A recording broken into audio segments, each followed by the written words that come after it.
pu a chao ne mem hu a i ha i me ngan mo nang cha nang a men pa ok pu nang ke a ke i me ya san pu mo na i me ya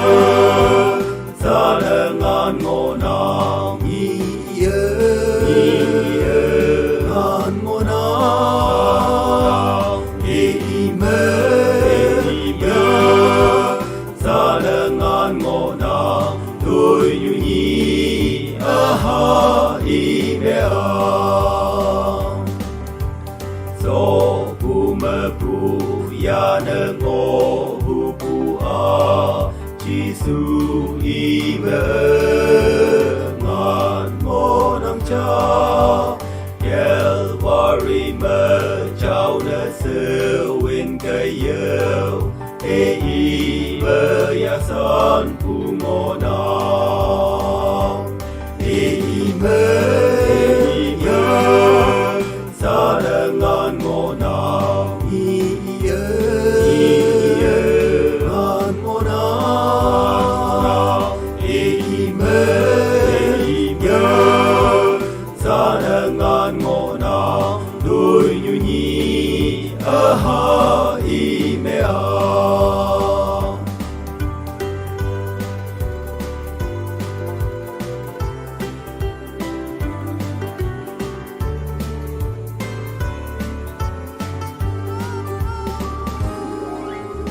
i hem pu ki nang mo hu nang ke a Giêsu i me ngan mo nang cha i mu anu pa mai wen la i me ya san pu mo na i me ya sa le ngan mo na i ye ngan mo na i me ya sa le ngan mo na tôi như nhí a ha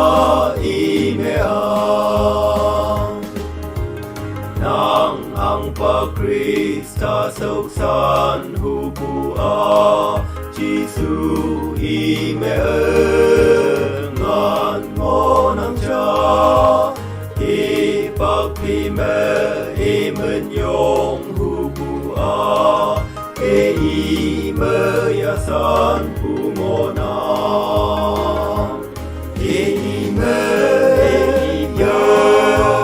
sa le ngan mo na i ye ngan mo na i me